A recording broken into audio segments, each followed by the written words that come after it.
Indonesia sudah sepakat dengan negeri beruang merah untuk mengakuisisi jet tempur kelas berat 11 unit Sukhoi Su-35 senilai 1,1 miliar dolar AS. Akan tetapi lobi AS akan pelarangan ini nampaknya bakal berbuah hasil. Minggu, tanggal 15 Maret tahun 2020, pasalnya Indonesia dikabarkan membatalkan pesanan. Padahal segala infrastruktur, pelatihan hingga lain sebagainya sudah disiapkan untuk menyambut datangnya super flanker tersebut. Pelarangan pembelian ini pun diamini oleh Dubes Rusia untuk Indonesia Lyudmila Vorobieva. Bukan rahasia bahwa Amerika Serikat memberikan tekanan yang tidak disembunyikan pada negara-negara yang berniat membeli peralatan pertahanan Rusia. Tujuannya jelas, untuk membuat negara-negara ini menolak untuk mendapatkan senjata dari Rusia dan beralih ke Washington.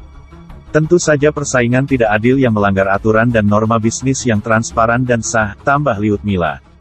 Tentu jika tak boleh membeli Su-35, AS harus memberikan ganti untung yang besar kepada Indonesia. Tawaran F-16 Viper pun dilontarkan kepada Indonesia. Terlalu lemah jika hanya F-16 Viper, Indonesia minta jet tempur siluman F-35 Lightning II plus Fighting Falcon jika tak mau Su-35 bersarang di hanggar Skadron Udara 14 TNI AU. Lantas seperti apa kemampuan F-35 hingga Indonesia memintanya? Dalam beberapa aspek Su-35 jelas kalah dengan F-35, aspek pertama dan yang paling kentara kenapa F-35 tak bisa dibandingkan dengan Su-35 ialah fitur stealth, atau bahasa ilmiahnya low observable, low. Dengan keunggulan stealth yang sulit diendus radar ini membuat F-35 sukar ditembak jatuh lantaran radar cross-section, RCS-nya amat kecil.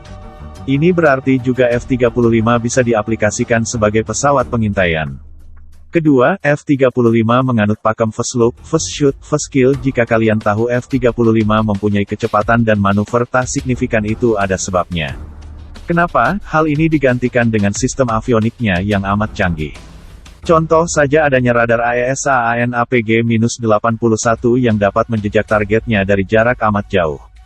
Dengan ini F-35 bisa mengunci lawan terlebih dahulu dan menembaknya dari jarak jauh tanpa harus terlibat dogfight yang membutuhkan manuver ekstrim layaknya Su-35. Dalam pertempuran barang, siapa dapat melihat lawan lebih dulu maka ia mempunyai kesempatan mengeliminasi musuh. Playmaker pertempuran.